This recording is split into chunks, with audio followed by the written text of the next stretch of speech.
The other morning, I had to get up very, very early. I had an elder care emergency, and I had to get up, take care of that. And by the time I got back to bed, I was feeling really wired, and it was hard for me to sleep. But I crawled back in, and then the strangest thing happened. I was just overcome with this veil of worthlessness.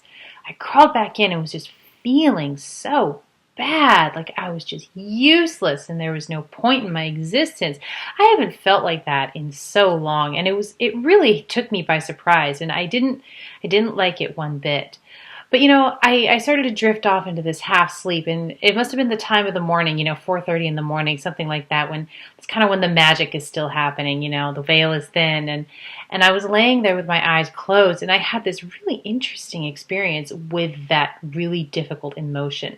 Here I was feeling worthless, and then I managed to sort of I detached myself from it. And I don't mean that I just had no feelings anymore. I didn't feel it anymore. I felt every piece of it, but I was detached from it in this way. And suddenly I could look at this emotion in this holistic, with this 3D view, and I could experience it. And because I was detached from it, I took judgment out of it. So I sat there with this feeling of ouch, worthless, terrible, and let myself sink into the emotion and kept myself in an observer role. But the thing I really want to point out is there was no, it didn't make the feelings any less intense. I still went through some very intense emotions around this, whatever made it pop up. I still don't know.